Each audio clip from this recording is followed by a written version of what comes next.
Shartimus, rhyme, reading comics, toys are hella sick, hella whacking it, taking bad hits, taking bad shit, Shartimus, subscribe,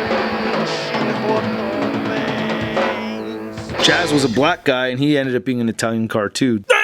What's up, you guys? Shartimus Prime here doing another Ninja Turtles movie figure review on the Teenage Mutant Ninja Turtles 2014 movie Master Splinter. Gotta give a big thanks to Playmates Toys for making this review possible. For the latest of Playmates, check out their link in the description below. And if you're trying to get this figure, you can get it at Big Bad Toy Store. Big. Get your big badass toys at BigBadToyStore.com.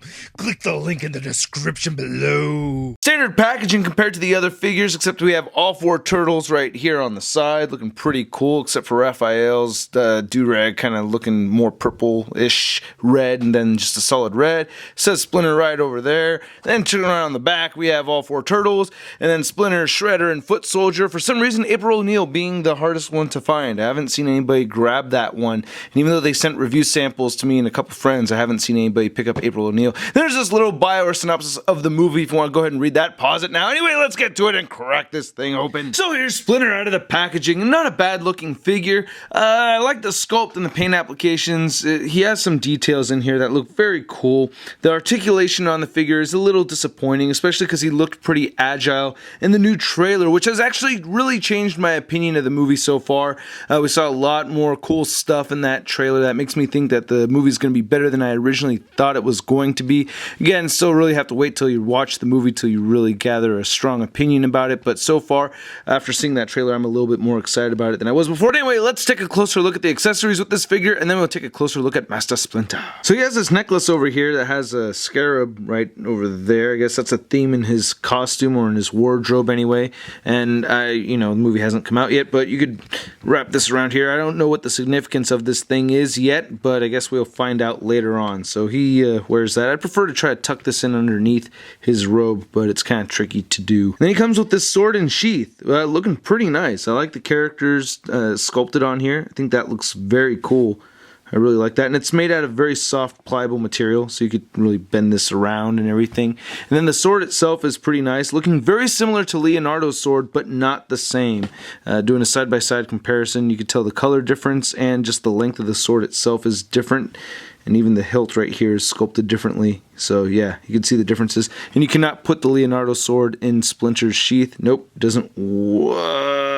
Yeah, you're not supposed to do that. And Splinter holds the sword okay. Put it in his left hand, holds pretty fine. I had it in the right hand earlier, so that works out pretty good. The sheath on the other hand, it's a little tricky, but you could kind of, I don't know, it's like wedging it through is kind of weird. And same thing with this side over here, just wedging this through. It can be done, you know what I mean? It's not impossible, but I guess it works a little easier on this right hand. Unfortunately, there's no storage for the sheath. There's no peg or anything, or no peg hole on the figure itself for him to have it at his side or anything. That would be kind of cool, but oh well. Now, aside from the scrotal display on top of his head, I think this is a pretty nice face sculpt for Splinter, and I think the design actually looks like it's going to work. It does look like a rat man, as it should, so I think that's pretty cool. He looks like he has really doughy eyes, though. It kind of reminds me of Disney a little bit, just the way big his eyes are. But I like the pink paint applications. I think that's a nice touch. You could actually see some veins around his snout over there. He's got his little beard and his mustache whiskers hanging right over there. That's pretty cool. But yeah, I think this looks pretty nice. The ears came out looking pretty good. It's just that this bun thing at the top of his head. Yeah, especially if you're looking at it upside down, that's pretty bad. But anyway, looking at the rest of the figure, I like how the gold paint looks on that scarab right there on the robe. Looks pretty cool. And I like the sculpted lines in this robe too. I think that's pretty nice looking. And then the hands look really well detailed.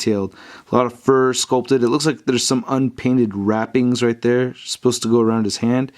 I like his hands though. They look very, very creepy. Yeesh. Oh man, I would freak out if some rat man was touching. I hate rats, man. They freak me out. And looking at the back, and some nice gold paint applications again right over there. Looking pretty nice, man. Then the wizard robe cuff right there. Then it's like kind of tattered at the bottom. So yeah, nice paint right here. No shading or anything, but it looks pretty good. And then whoosh, there's those rat patas. It looks like there's some chancla wraps going around there on his feet, but that's not painted as well. And you can kind of see his legs right there. They're mostly hidden by the robe, and then there's his nasty looking rat tail. Now from the waist up, the articulation on this figure isn't terrible, but it just kind of stops once you get from the waist down. So anyway, the head moves side to side.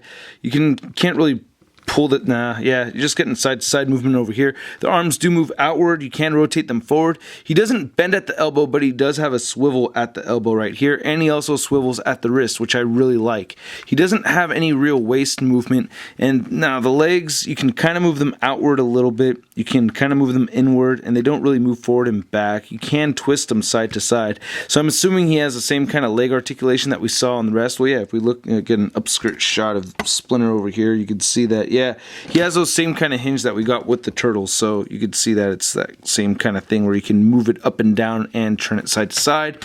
No ankle articulation or knee articulation, and it looks like the tail is articulated. Yeah, you can turn the tail side to side just a little bit. So Splinter stands pretty short going up to that scrotum over there. He's at about 4.5 inches tall. And here he is next to my G1 Splinter from way back in the day. And man, I always thought it was really funny how this looked like nothing. Like, there's no version of Splinter in the cartoons or anywhere. I don't even think he looked like this in the original comics, no? I don't remember. But they stand at about the same height. And here he is next to Leonardo from the new TMNT movie. And here he is next to Shredder, who looked amazing in the new trailer, by the way. And of course, here he is next to the Marvel Legends Big Time Letdown Spider-Man. So even though I cannot say this is a great figure, I kind of like it. I like the sculpted work on it. I mean, this is kind of funny to me. That's just too much.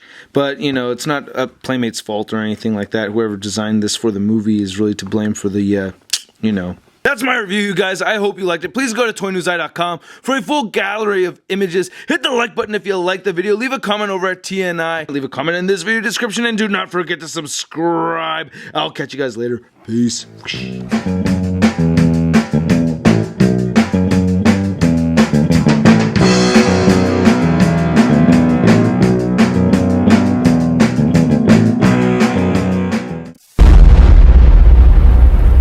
Crispy. You know, balls on the head.